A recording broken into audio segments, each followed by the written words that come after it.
All right. Welcome, welcome. We got people coming on in. It's so great to have folks here. Thank you for coming. This is our candidate forum for Incorruptible Mass. We have 7 candidates that we are considering for endorsement tonight. It is super exciting. We already have 5 candidates, so we definitely have the potential to double our slate, which is going to be very, very exciting.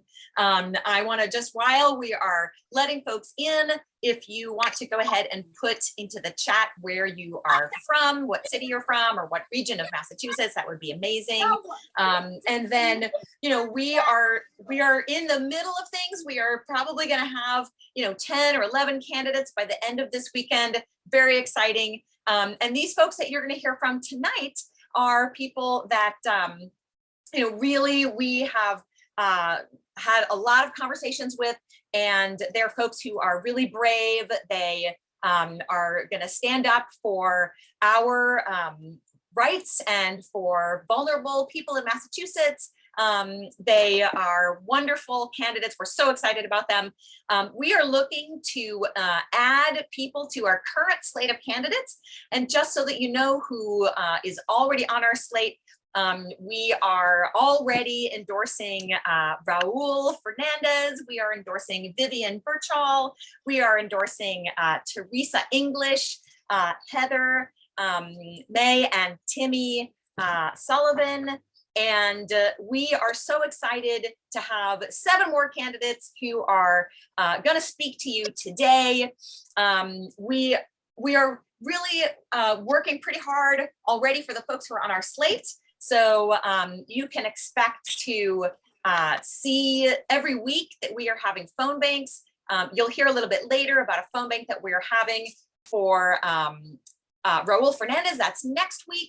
So that is going to be really fun. We already had one for Teresa last week. We're going to do them for all of our candidates. We're going to be organizing canvases for our candidates. We're going to be hopping all over the state and supporting all of these people. Very excited to have a really large group of people that is dedicated to flipping the balance of power in our state. We are still here, just waiting another minute or two while we let people in. As you're coming on in, if you want to go ahead and open up the chat and put in where you are from, that would be amazing. These are some of the photos from our events that we did. We just had tons of people coming up, really curious about what we're doing and really excited about all of the policies that our candidates are going to stand up for and are really going to fight for when they get into the State House. So you are here at the Incorruptible Mass Candidate Forum. This is our 2nd candidate forum. At our 1st candidate forum, we endorsed a whole group of amazing candidates who are already on our slate. So we have 5 folks on our slate. You will hear from 7 more tonight. And you, our community, our Incorruptible Mass community, will be the people who are deciding what our next slate of candidates is going to be and which of these folks we're going to add to our slate. We have phone banks, we have canvases for all of our slate members, and of course we have our special sauce, our special secret sauce, which is the support that we provide people in the relationship that we have with our elected officials after they are elected and put into office. Curious, so Jynai McDonald is one by of the the way, candidates if you Incorruptible Mass. if you have any, please, if you are entering, if you don't mind making sure that you're muted, that would be amazing. And we're going to go ahead and get started in just a second. As we're going to have a Q&A at the end. So our candidates will all introduce themselves, and then closer to the end, we'll have a Q&A. And while you're listening to the candidates, feel free to put in the chat any questions that you have, so that we can write those down and we can ask those candidates during the Q&A. So I think we are doing well on time. We have a lot of people here. It's looking really great. Thank you so much to everyone for being here tonight. I am going to go ahead and we will turn off these beautiful photos that we have of these events that we did. And we are going to go on. Oops, I will stop sharing my screen. Maybe that would be even better. Fabulous. So good to see everybody here. It is wonderful to have you. And I did mention our candidates that we already have. And I just wanted, before we move on to introduce the candidates that we are considering tonight, I want to give the opportunity to, I know that Raul Fernandez was one of our current slate of candidates who has already been endorsed. I see Raul's beautiful face right there. And Raul, we would love to have you speak just for a minute as a candidate who is already endorsed. Thanks for being here, Raul. Thanks, Anna. I'll just say I am so proud to be endorsed by Incorruptible Mass. If you're here, you already know this is the place where we come together to challenge the status quo. Folks that say what's happening in the State House ain't good enough. We need to actually change the dynamic there, because otherwise we're not going to get the big bills that we need to get passed in the State House to actually solve the problems that we've been dealing with for way too long. So I'm glad y'all here. I'm glad you're part of this. And I could say I was really excited to see Anna came out when I had a birthday fundraiser just a week ago. And it really spoke to the kind of commitment that the folks at Incorruptible Mass have to the candidates that they're endorsing. So I'm glad y'all here. I know some of y'all. I'm excited to hear from you, and let's get it going. Woo! Thank you, Raul. Always good to see you. So just a few words about Incorruptible Mass for folks who may be a little bit newer to us. I see a lot of friendly, familiar faces there, but also we may have some newer people. And at Incorruptible Mass, and I really mean everyone in this room, we all care very deeply about social, racial, environmental, and economic justice. And we are also united in wanting to have a thriving democracy that makes those values a reality through policy. To have that thriving democracy, we need elected officials who actually pass the policies that we elect them to pass. But the problem is special interests dominate politics. And this is especially true at the State House. And special interests really influence the people that we elect. This is something that we like to call cinema syndrome. So I don't know how many people know about Kirsten Sinema, and that when she was a candidate, she was for every progressive policy you can imagine, right?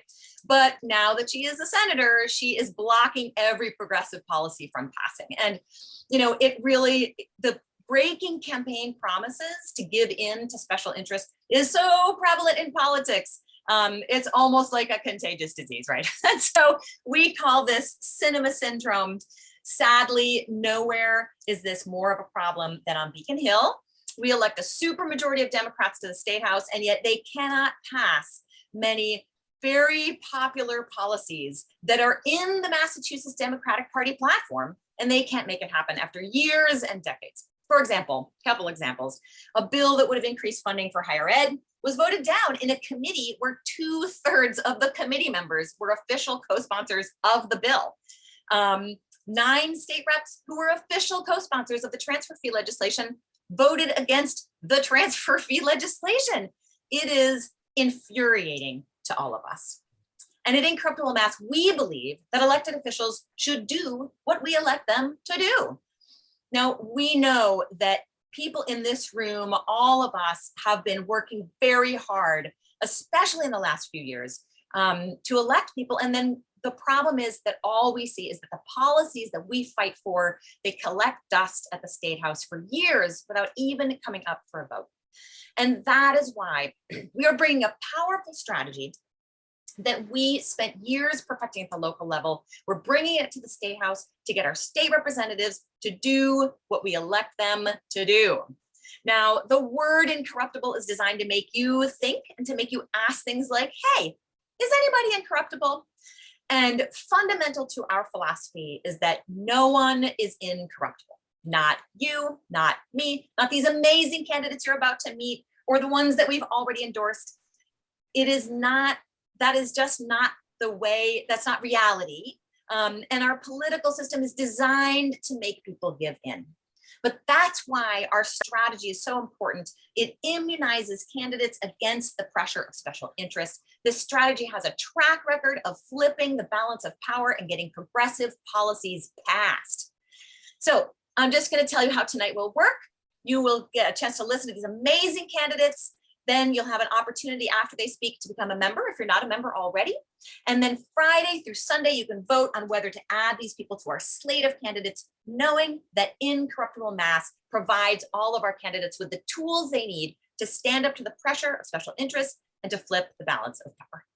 So together, we are excited to enact the social, racial, environmental, and economic justice that the 7 million people of Massachusetts need. Quick announcements. Please check out our weekly podcast with Jordan Burke-Powers and Jonathan Cohn. If somebody would put the link to that in the chat, that would be amazing. And then on our website, of course, please check out our first 5 candidates that we've already endorsed. And without further ado, I would love to introduce my amazing teammate, Frances, who is an incredible organizer of her own right.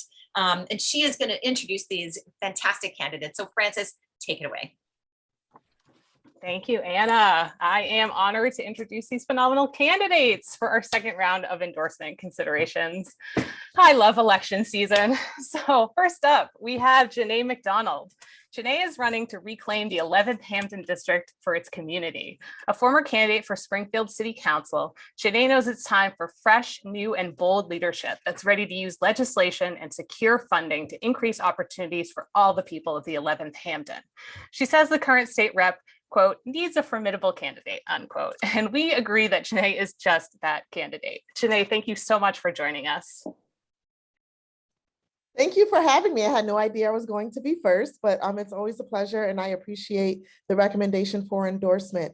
And so we have, we heard a lot of comments about the status quo, and, challenging the status quo has not only been the culture of my life, but it has been the culture of my previous campaigns. And so what I'm doing is I'm continuing to move forward with challenging the status quo by taking on a longtime politician. And who knew that we would be where we are as far as some of our human rights goes. Right now, we're being challenged with women's reproductive rights. Who knew on a national level we'd be where we are? And now we're being forced to have to lean on states like Massachusetts to protect the rights of women. Unfortunately, my opponent has voted no on the Roe Act in Massachusetts. And so that's one of the many reasons why it's very important that we give my opponent a formidable candidate and someone who's truly going to stand up, not for the interests of his big time development donors, but for the interests of the constituents of his district.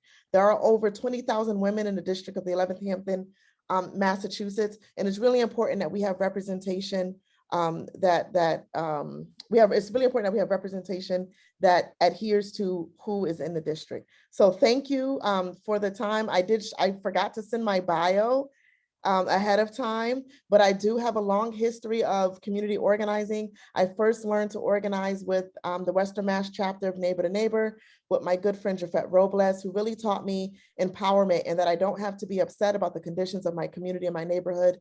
And I don't have to suffer in silence, that I can speak up and speak out and become an active member of my government. And so I've done that on a personal level in my life. I've done it. I told Anna about a story of me in high school and my advocacy work there. And, back when I was a rebel without a cause. And now I'm attempting to bring some fresh, new, energetic leadership to Springfield because my children's lives depend on it and the families of Massachusetts depend on it. Thank you so much, Jynai. Next, we have Nathaniel Mulcahy, activist, environmentalist, humanitarian, and inventor turned to politics to fight for those the establishment ignores. Nathaniel is an engineer, scientist, and former K-6 teacher. He founded World Stove, which has done humanitarian and environmental projects in 16 different nations over the past 20 years. In 2010, World Stove became the first company in the world to be certified as carbon negative. Locally, Nathaniel has fought for better school funding and took on developers to get Pavilion Beach deeded to the city of Gloucester as a permanent public beach. He's also run a congressional campaign where he took a stand against wasteful campaign spending and ultimately helped purchase and erase over $1.5 million in medical debt for 845 poor and low-income families in his district. In his run for the State House, Nathaniel is fighting for transparency, urgent environmental intervention, better education funding, housing for all, and more. Nathaniel, take it away.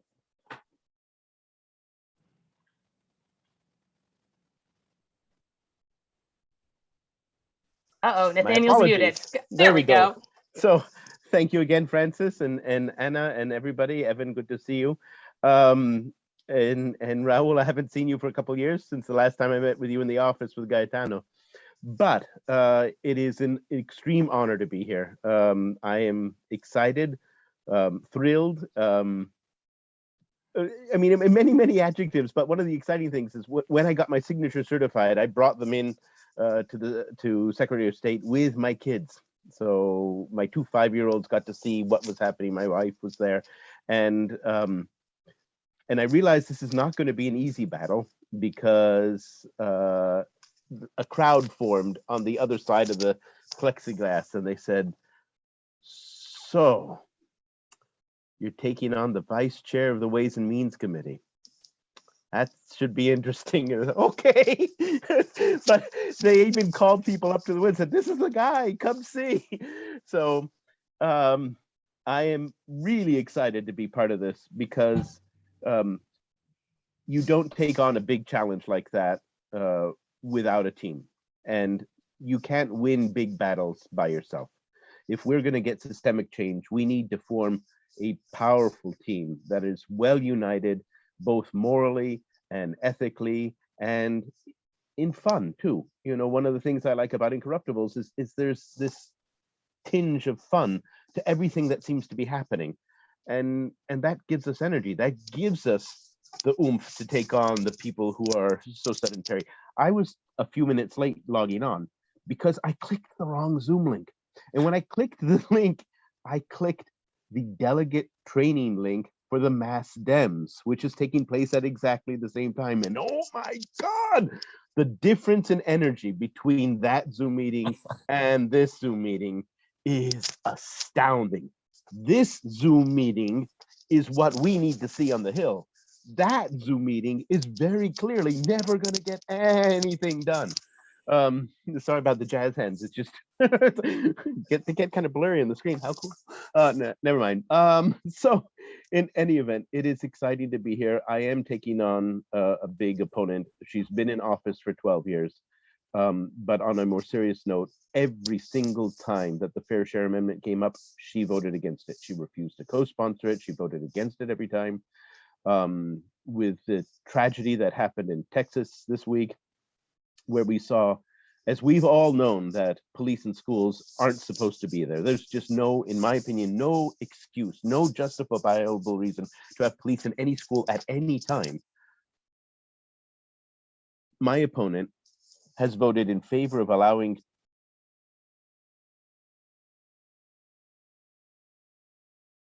Oh, Nathaniel, you somehow got muted. my opponents voted in favor of allowing Massachusetts policemen to carry tear gas, which is outlawed by the Geneva Convention. She's voted in favor of allowing police to purchase military-grade equipment without asking permission and without budget restraints. She's voted against weakening qualified immunity for police. You know, she's voted against funding schools. It's the opposite of what people in this district voted for. You know, representation means you represent. Yes, I'll have, if I'm successful in winning, I will have a voice. But the job of representative is to represent. And in this district, the people have voted and have pushed for very clear progressive issues. And for 12 years, they haven't gotten that. For 12 years, they've been given nothing that they've asked for. Yes, she's done some good things. Yes, she did vote for the Roe Act. However, she voted against funding Planned Parenthood. She voted against funding women's health issues. So it means, yes, okay, of course, as in all cases, rich people can get whatever they want, and the poor people, tough noogies. You know. Thank you so much, Nathaniel. We'll I'm so go on to sorry. the next one. No My problem. apologies, Evan. Thank you for being a good timekeeper. Thank you, Nathaniel, and thank you, Evan. Next up, we have Jack Stanton. Jack is a 30-year-old fisherman, service worker, and progressive committed to fighting for working people and advocating for greater transparency and accountability at all levels of government. Jack is organized locally, knocking on doors for Bernie Sanders, and most recently was a volunteer with Act on Mass in their People's House campaign for greater legislative transparency. He grew up on Cape Cod, now lives in Provincetown, where he's running for state rep in the 4th Barnstable district. Jack, the floor is yours. Awesome. Hey, everybody. I'm in my car right now because I was getting off of a canvas not too long before this. Thrilled to be here and knowing that there is a supportive community of people who are really committed to pushing for these bold systemic changes in Massachusetts is super, super exciting. Partly because this part of this process is education. People do not pay attention to state level politics, and they do not know what we actually could have here in Massachusetts. And so, talking with folks at the doors today, even if they did have a favorable impression of our representative and said that she's doing a good job, I would ask, well, what do you think about the lack of transparency at the Massachusetts State House? Did you know that Massachusetts is one of the least transparent state legislatures in the entire country, that we get an F rating, that we rank with Kentucky, Alabama, and Nebraska, and then they pause, and then you have an entryway for a conversation. So I'm running against Sarah Peak, who's been in office for 16 years. She's the second assistant majority leader. And she represents one of the most progressive communities in this largely progressive state. All of you know of Provincetown, what that community represents for a lot of people across the state, not just people across the state, but across the country. And so I think, on one hand, it's really, really important that we have representation that reflects those really progressive values of this community, but also representing the lived experiences of the folks who live here. I'm someone who grew up on Cape Cod and understands, as someone who returned to Cape Cod, several years ago, what it is like to try and hack out a life here. It's extremely difficult. And so, people who are workers here have to work, very, very difficult jobs and face, difficult material circumstances in order to try and survive. And so, two of the crises that, I am most concerned about, which I'm talking about with voters in this district, are crises that we face at the state level, the housing crisis and the climate crisis, but they could not be felt more acutely than here on the Outer and Lower Cape. With regard to climate, we are literally at ground zero.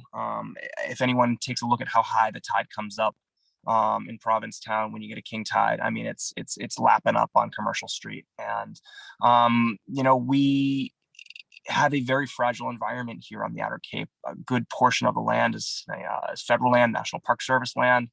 We rely on our natural environment for traditional industries like fishing and shellfishing, but we also rely on our natural environment for our tourism industry, which provides so many jobs here. Housing is the other perennial issue here.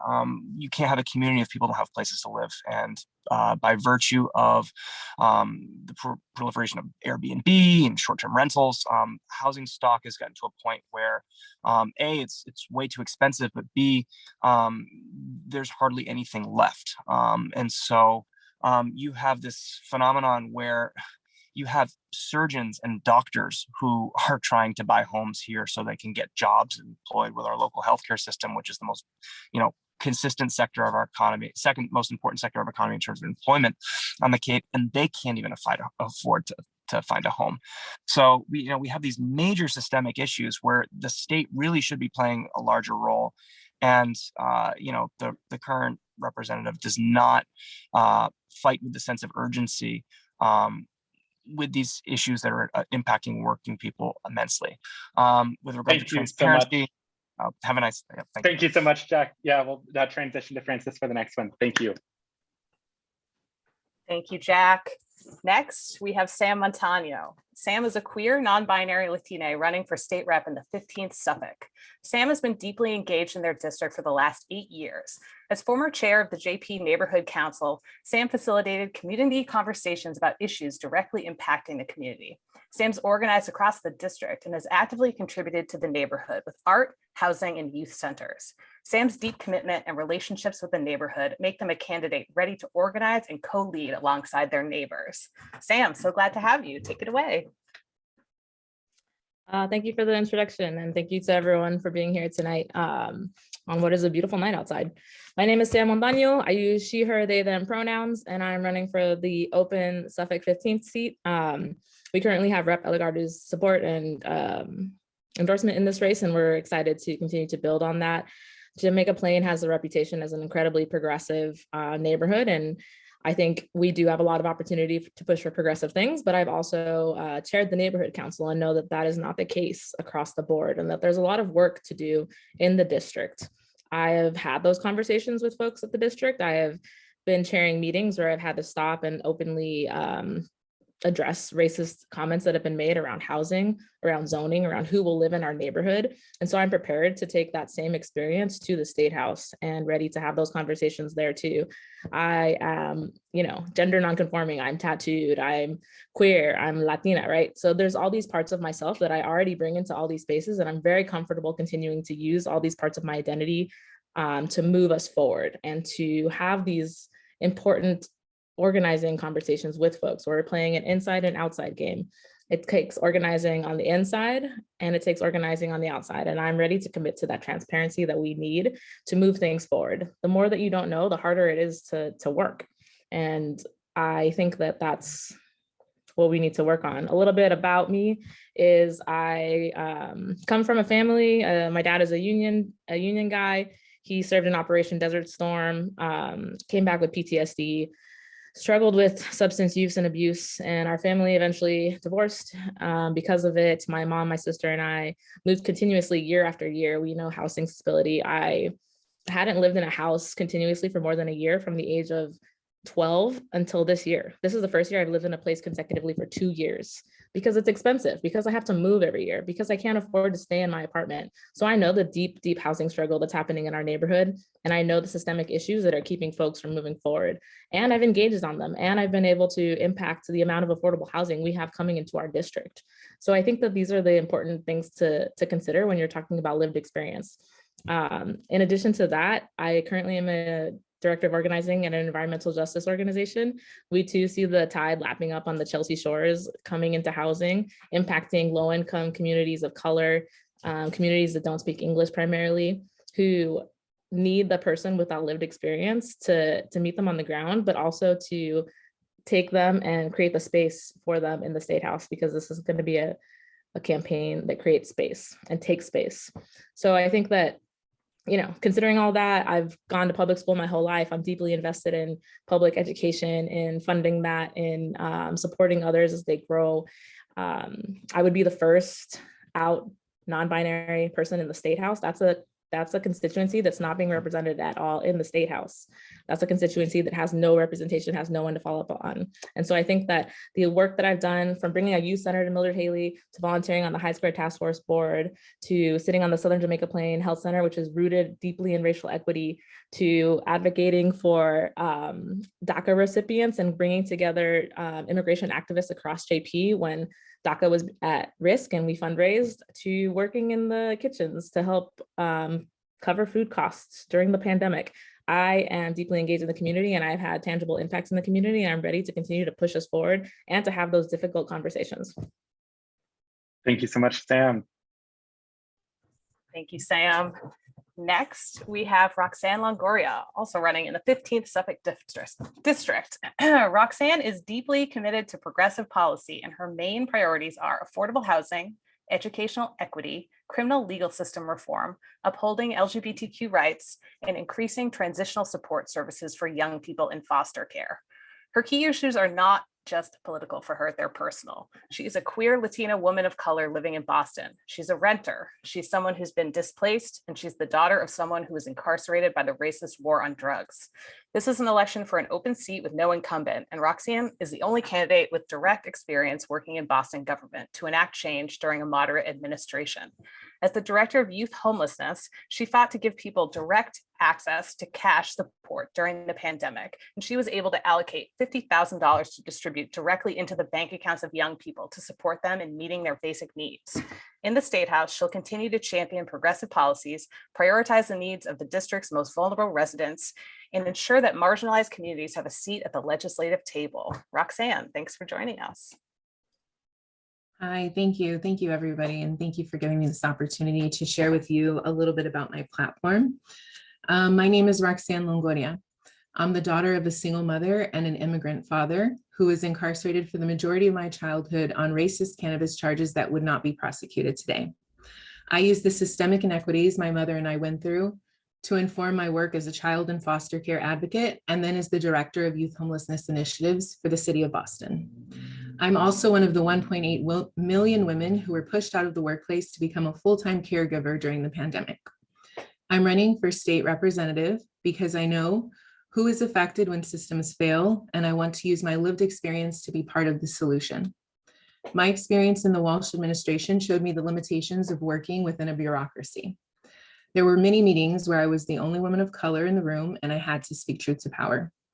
During the pandemic, I was able to allocate $50,000 of direct cash assistance to young people experiencing homelessness. I was often able to persuade people in a moderate administration to support a progressive position. I saw how we need elected officials who understand firsthand the challenges facing our city and its residents. My key issues are not political for me, they're personal. I've moved 2 times in the 10 years that I've lived in Jamaica Plain. I understand the fear and the shame of housing instability, especially whenever you're a provider. I know what it's like to have to move out in 1 month because your landlord raises your rent $1,000 from 1 month to the other. It's because of my lived experiences that I will be a champion for housing equity. We need rent control now. Too many families are being pushed out of Jamaica Plain. We need housing for workers, housing for single mothers, housing for communities of colors, and we don't need more housing for upper income professionals. I'm also a victim of mass incarceration. My father spent the majority of my childhood incarcerated on racist cannabis charges that wouldn't be prosecuted today during the war on drugs. My early experience of family separation taught me that the political is also personal. Policy always has direct life-altering impacts on real people, whether or not their voices were represented at the policy table. I would advocate for the expungement of low-level marijuana offenses from criminal records to mitigate the impact of the racist and classist war on drugs on Black and brown people. I would also advocate to end qualified immunity for state, local, and correctional officers. And my last priority is elevating the experiences of youth and young adults, especially those currently in and aging out of foster care. So I'd support raising the age of juvenile jurisdiction to include 18 to 20-year-olds, 19 to 20-year-olds, excuse me, and supporting monthly financial assistance to young people 18 to 21 who are aging out of foster care. The way that the current system works right now is it's a pipeline into homelessness for a lot of young people. It can also be a pipeline into substance use or incarceration. Being a conduit for my constituents in the State House is of utmost importance to me. And as a state representative, I will ensure that I approach all of the issues from an equity lens with the experience and opinions of my constituents informing my votes on the issues. Thank you so much for this time to be able to talk to you a little bit today, and please let me know if you have any questions. Thank you, Roxanne. Next, we have Paula Kingsbury-Evans. Paula will be sharing a short video with us because she is busy working a shift at her restaurant job right now. Paula is also a recent graduate of Massachusetts College of Liberal Arts, having just earned her bachelor's degree for art management a few weeks ago. Congratulations, Paula, somewhere out there. Paula's found a home in North Adams, and she's worked to be a servant of the community in the Northern Berkshires for the last 4 years, largely out of MCLA's Volunteer Center. There, she helped at food banks, created and taught youth programs, and played a large role in organizing volunteer days of service across the community, helping with projects from weatherizing homes to picking up trash. Paula's always been community focused, whether it be on the college campus, serving on the executive board for multiple clubs and organizations, or off campus, helping run an after-school poetry program during the summer. Paula mentioned that politics might not be the traditional path for a young woman with an art degree, although as a fellow art school graduate, I disagree, but said that her deep love for her community has called her to stand up and serve. Now, take it away, Paula on video. Oh, here we go. Pardon me while here we go. I can make it big and then we'll hit the play button. All right. Hi everyone, my name is Paula Kingsbury-Evans and I'm running in the 1st Berkshire District. I apologize for not being able to be there in person. I'm at work right now, but I have my trusted campaign manager in the Zoom room, and I promise I'm there in spirit. I've lived in North Adams for the past 4 years as a student at Massachusetts College of Liberal Arts, from where I just received my Bachelor of Arts in Arts Management. I've been immersed in the Northern Berkshire community through my work at my college's volunteer center and developed a great love and appreciation of this area. This has also given me the opportunity to see where we can improve our beautiful region. I have a lot of ideas for how I can be a public servant for the residents of this district, but it all boils down to helping others and speaking up for those who have historically been forgotten. My campaign is centered around listening to the community members and pushing for their voices to be heard in the State House. A lot of the issues that I've heard and am hearing are connected, but there are progressive solutions to all of them. For too long, my district has had inadequate access to health care due to a few things: the general cost of care, the number of available doctors, and the difficulty to get to the doctors that are available. If we enact a Massachusetts Medicare for all, my residents will be able to live healthy, happier lives. With an increase in access to transportation to and from our region, this would give the residents more opportunities to get to their healthcare appointments, their jobs, and be able to travel around the Commonwealth for leisure. If we increase funding for public transportation, it will also decrease our carbon footprint and aid in our fight against the climate crisis. That's not enough, though. We need to enact bold new ideas such as the Green New Deal for Massachusetts so that our planet is able to survive and be back on track by the time I am as old as my opponent. Sometimes it feels as though we are in a whole different state out here in the Berkshires, and I am insistent upon bringing the state government's attention to the northern Berkshire region and other parts of the Commonwealth that get ignored as well. I want to thank everyone for being here, for donating your time and energy to Incorruptible Mass. I want to thank Incorruptible Mass for the work they do and for letting me be here and listen to me, even though this is virtual me from the past. Again, I humbly ask for your support in this campaign and our push to make the State House a transparent, inclusive, and responsible government. Thank you.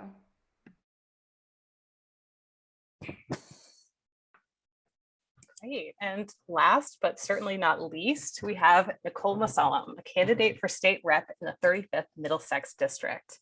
She was inspired to run when her son faced discrimination in his school for his faith, and she realized that there has never been a Muslim state rep in Massachusetts history. She is fighting to change that and to bring the interests of all marginalized and neglected groups to the forefront with the collaborative and inclusive leadership style she's used in her nonprofit work.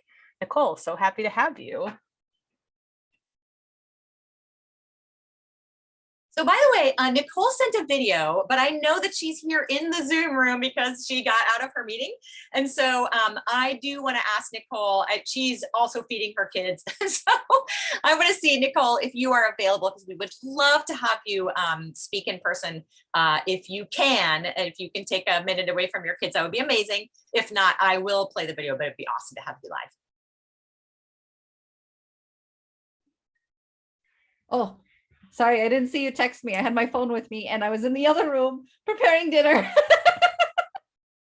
So, hi everybody. Sorry.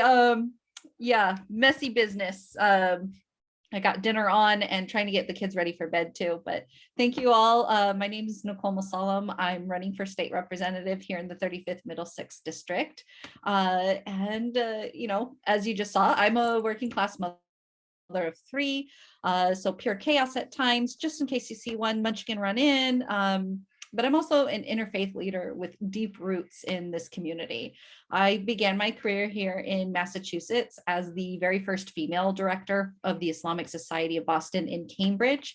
Then I went on to become the Malden Islamic Center director, as well as, you know, most recently becoming the founding director of the Islamic Cultural Center at Medford. I've led interfaith programs and events like the Fastathon, which has raised thousands of dollars to fight hunger while helping to build bridges of understanding within our community. I've chaired one of the most productive disability commissions here in the state, which is actually why I was late. I was at a commission meeting. And it's allowed me to procure crucial funds for citywide accessibility study, to make improvements to our senior center, among other accomplishments that we've had. Now, in addition to this community work, I'm an advisory board member of ICNA Relief, which is an Islamic aid organization, and CARE Massachusetts, which is a civil rights organization combating Islamophobia. On my activism side, I'm also a former co-chair of ORMA, where I helped build an organizational structure which fought for progressive change in our area. Most recently in the activism circles, I've been standing up for our gig workers, our Uber and Lyft drivers, by plugging the Masses Not for Sale Coalition in with the Islamic community. Each Friday, We bring the coalition to the congregational prayers to help repulse big tech's recent assault on labor rights here in Mass and their predatory misinformation campaign. They're trying to co-opt our voices. This is the type of leadership I really want to bring to the State House, which is proactive leadership grounded in the community, predicated on bringing people together of various backgrounds, but with similar interests. Now, I'm running against a 22-year incumbent named Representative Paul Donato, who's only been primaried twice this whole time, once back in 2008 and most recently by me in 2020. Now, during the height of COVID, it was really difficult when we couldn't safely door knock. And I ran a strong relational campaign that earned us 45% of the vote overall and won the city of Malden outright. Now, with the ability to door knock and all the relationships we created in my last race, we have the chance to be something amazing and unseat an entrenched conservative Democrat. Among my priorities are to establish healthcare as a human right, including mental and dental care, bring crucial transparency to the State House, and to ensure, with everything that's going on right now, that all women in Mass have complete autonomy over our bodies. My opponent really differs with me on many of these issues. He's been consistent in voting against a woman's right to choose, most recently voting to uphold the veto of the Roe Act as recently as 2020. He's also voted against transparency and the most basic of LGBTQ rights like marriage equality, going so far as to introduce an amendment to ban this civil liberty after it was founded constitutional here in Massachusetts. And his most recent vote to deny trans individuals their rights to access public facilities according to their gender identity really shows there's been absolutely no growth on this issue. And there are so many communities I see with their voices left unheard, especially with the type of work that I do with community building, interfaith, and in other marginalized communities. And in these unprecedented times when the Supreme Court has indicated its willingness to roll back our fundamental rights, we can't afford to have any doubt in our elected representatives' ability to stand up for justice. And we need new leaders ready to fight for all in their district. And I'm that leader. Thank you. Thank you so much, Nichole. Now we are so happy to have one of our Incorruptible Mass founders, Marianela Rivera. Marianela, welcome. Thank you for joining us. Thank you. I'm so happy to be here. I'm Mariana Rivera, and I am a special education physical therapist. I'm also an education advocate in my community and a part of the team at Incorruptible Mass. I ran for state rep in 2020 for the 17th Essex district. And I just want to say thank you so much, everyone, for being here, everyone who has volunteered for Incorruptible Mass, everyone who has donated, become a member. We really appreciate you so much. I especially want to thank those who are stepping up to run for state rep and who are committed to changing the game at the State House. It feels so good to see this dream of running a state slate of dope Incorruptibles candidates come to fruition. Now, changing the game ain't easy. I know firsthand what it feels like to stick your neck out, to do the right thing for your constituents, and to be ostracized by other elected officials in my community. But just when I was feeling defeated and about to give up on my advocacy efforts and give up my seat on the Lawrence School Committee, I learned about Anna Callahan and the Incorruptible Mass. And I took her training back in 2017, and I used it myself to run a slate of candidates for the Lawrence School Committee who were not only elected to the school committee along with myself, but they helped to set into motion an education justice movement in our community to push back on the state to fight for local democratic control of our schools. Now, this strategy is very powerful. It works. And it's the strategy that we're using here at Incorruptible Mass to flip power at the State House. So to all the candidates running, y'all are not alone. You have the support of Incorruptible Mass and all our volunteers to support you in changing the corrupt culture at the State House, so that our reps are accountable to the people who elect them. So teamwork makes the dream work, and here you have a team, and I'm just so happy and so blessed to see all of this come to fruition. So thank y'all so much. And I guess, am I kicking it back to Dylan or Anna? Kick it to Dylan. Dylan, Marianella, I love you so much. I love you too. So Dylan, if you can tell people what is next.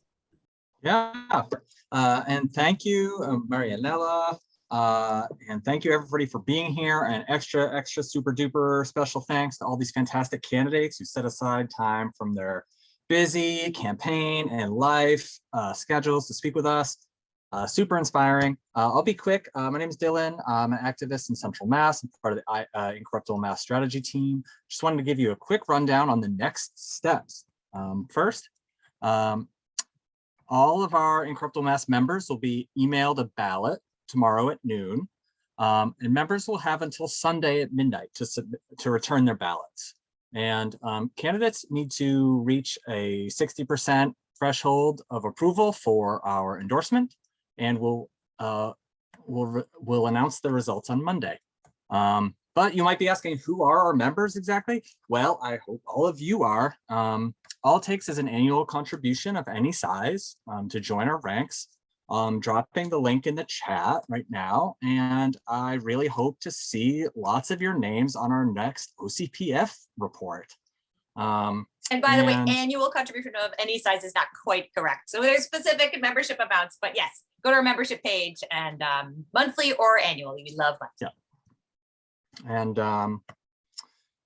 And I'll drop that link. And now that a little bit of that housekeeping is out of the way, I'll give it over to Dan for a quick update on some field efforts. Thank you, Dylan. So I just want to give everybody a heads up about an upcoming opportunity with a candidate that we heard from earlier in today's meeting. We have a phone bank coming up for Raul Fernandez Wednesday, June 1st. And I'm going to pop the link in the chat right now so everybody can sign up. We're going to be calling super voters in Brookline to give them the heads up about the campaign and to talk to them about Raul's first 5 policy platform points: racial justice, climate education, housing, and economic justice. So we're very excited to get going with that. Please fill out the RSVP form if you think you could even maybe make it for Wednesday, June 1st. Thank you so much.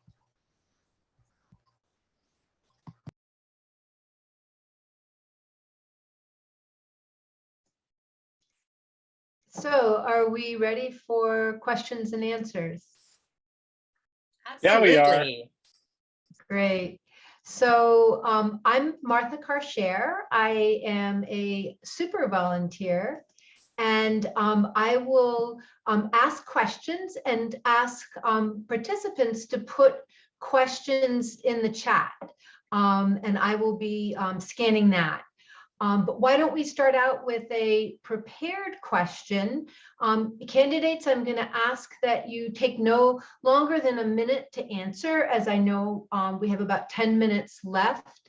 And why don't I start out, since we have the interesting situation where both Roxanne and Sam are running in the 15th Suffolk. So I'm going to give you both the same questions, so participants get a chance to understand sort of your differences and what you focus on. So the question is, and we'll start with Sam, how will you organize your district when you are in office? Key priorities in housing, healthcare, and economic justice have well-organized, well-funded opposition. How will you build people power within your district to fight for your campaign priorities? Sure. Thanks, Martha. So like I said before, I am an organizer through and through. This is what I've been doing for most of my life. I'm very familiar with lots of tactics we can use, and I'm connected on the ground in Jamaica Plain with lots of organizations who are already doing this work, as well as in Mission Hill. I think I've said before that this is something that cannot just come from our district. Our district needs to organize outside of the district to push for advocacy across the Commonwealth, because we can't just move things forward only in our district. That's how we fail. Because I can try as hard as I want as the legislator to advocate in the State House, but if I'm alone, it's not working. So I would continue to make sure that I'm having the everyday conversations with folks and being transparent and letting them know what's moving, and sharing information as soon as I get it with the folks in my district. And I would connect them to folks that I hear about across other districts with other like-minded legislators. So if I'm organizing on the inside, I'll hear about folks across the districts, across the Commonwealth who are doing similar work. And I'll be like, can I connect my constituents to your constituents so we can create a groundswell movement together? And that's organizing 101. Thank you, Sam. Roxanne, do you want me to repeat the question? Yes, if you don't mind, please. Thank you, Martha. How will you organize your district when you are in office? Key priorities in housing, healthcare, and economic justice have well-organized, well-funded opposition. How will you build people power within your district to fight for your campaign priorities? Thank you. So first, I would think about my priority issues, and I would think about what is already happening in my district, and kind of, so this is a little bit of what I'm doing already is, so for example, with the work in housing that I want to do, and thinking about linking it to some of the issues that I want to see some change in. Because of my background as a director of youth homelessness initiatives, I have a very big interest in service for that population. So for example, Housing for Justice is an organization within our district that's looking at providing emergency housing for young people who have quarries that are in the middle of a transition period. So I'm already talking to them and asking, what work are you doing? You know, what papers, what documentation, what documents that you have that you're working on, and how can I help you to amplify those messaging? For young people, for juvenile justice, I'm working with Hyde Square Task Force that's already in the district. 10 seconds more. Oh, and for racial and social justice, I'd be working outside the district as well with some organizations that I'm already a member of and on the executive committee in the past, like the NAACP. So it would be making sure that I have key people to inform the message and then get on the ground people. Thank you, Roxanne. So this is a question for Nichole. Well-intentioned community advocates often find themselves in the State House, where existing power structures push state reps toward the speaker and away from their communities. How will you stay connected to your progressive values? Who will hold you accountable?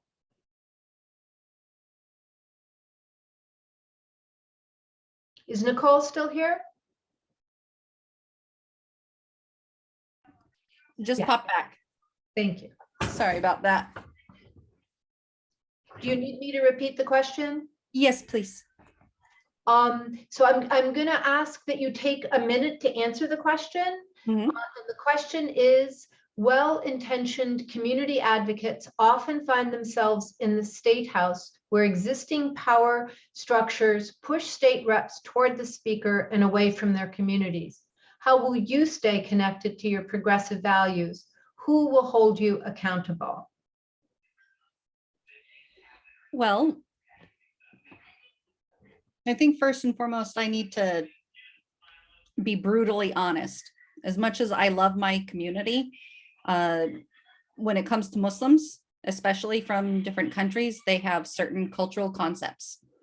And I am a mosque director, nonprofit leader, in a heavily male-dominated field.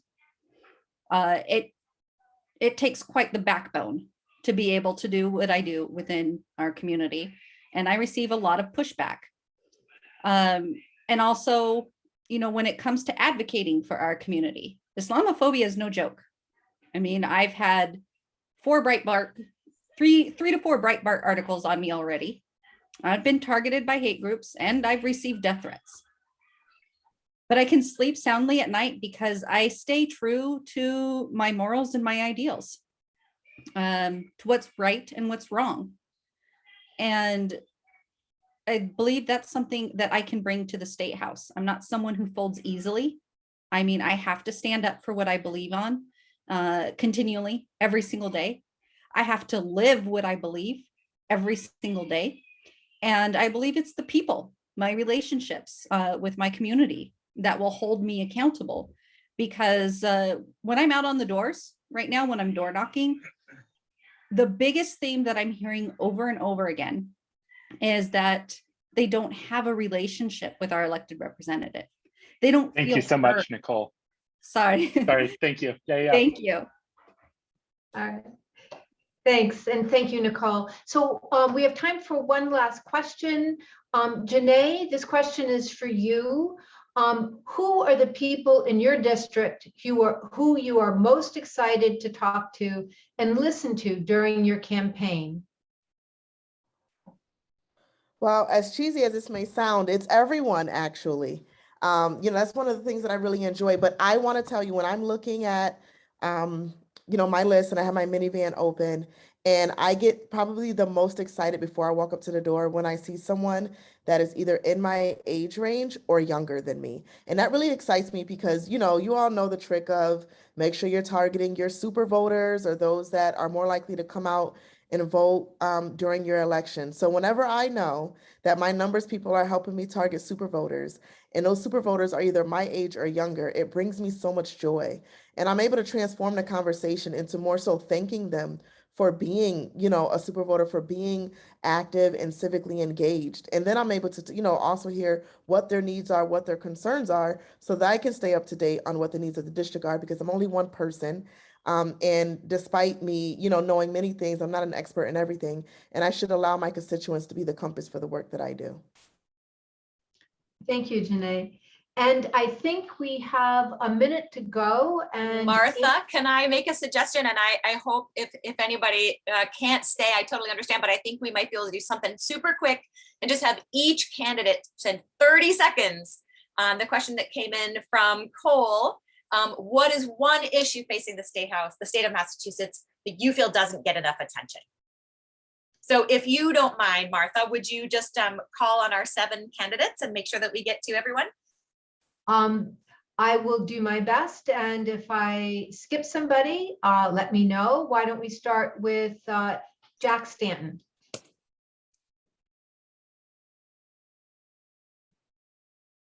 And again, the question is, what is one issue facing the state of Massachusetts that you feel does not get enough attention? And you're muted, Jack. Climate change.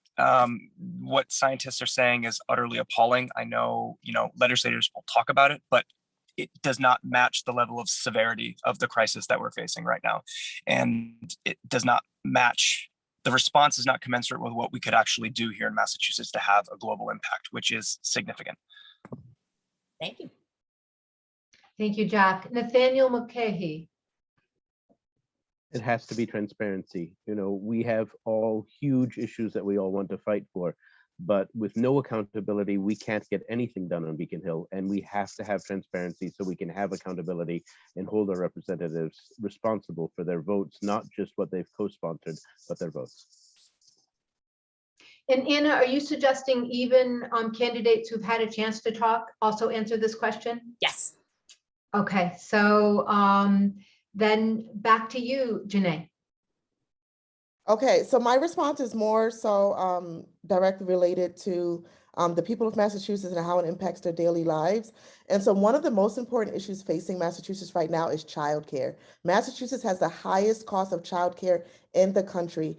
Families literally cannot afford to continue to go to work. There are families that are deciding that it may be cheaper for them to stay home rather than go to work because they're paying for childcare just to go to work. And what does this mean? This means that a group of people who are already under attack at a national level are now going to be under attack in the state of Massachusetts, and I'm talking about women. We happen to be the first nurturers, the first caretakers in our households, and whenever someone has to sacrifice their income, it's usually the mother that has to do that. So it's something that we need to solve for so that families can get to work, can get to school, so that we can change the poverty trajectory for our young people. And what it does is it really changes the poverty trajectory, not just for that child, but for the entire family. So if we don't solve for that, we're going to watch our economy tank.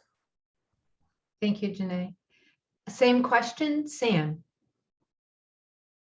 I think for me, it's, yes, we talk a lot about housing, but we don't talk a lot about social housing, public housing, community land trust, cooperative housing. And I think those are great models that we can use to help bridge the gap. For me, homeownership is not the be all end all to close the wealth gap. It's nowhere near the be all end all to close the wealth gap. And we have to think creatively and innovatively and move away from these models of own ownership and create stability in our community through communal stewardship of the land, personally. But that's when I get out there.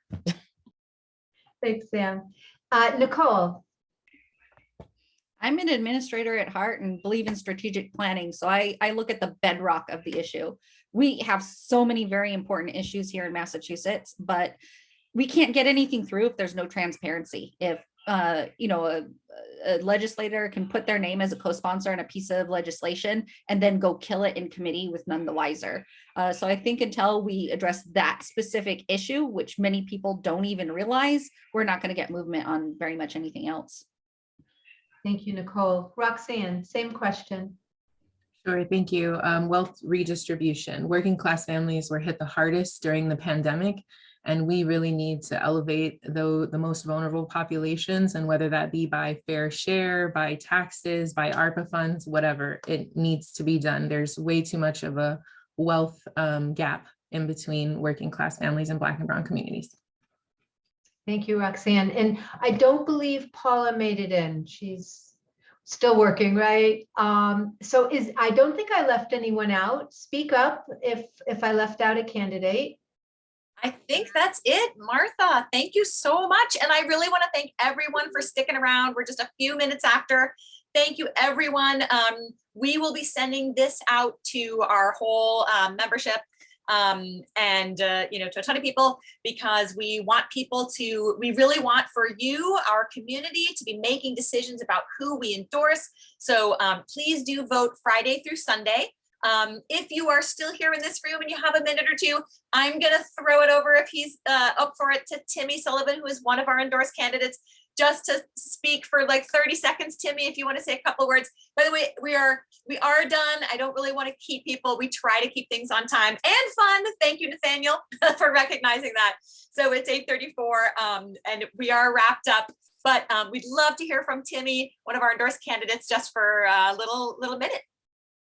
Hi, thank you. I'll just say hello to everyone. My name's Timmy Sullivan. I'm running in the 21st Middlesex. That's Burlington, Bedford, and Lexington Precinct 6. Great to be endorsed. Great to be running. Climate change, free public college, transparency, wealth redistribution, all the good shit, Medicare for all. So happy to be part of this family with y'all.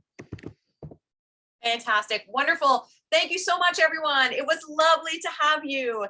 And we are so excited for you to drive this process of endorsing our candidates. So please look for that email in your inbox to vote Friday through Sunday. We will remind you. And thank you, everyone. Thank you, everyone, for being here.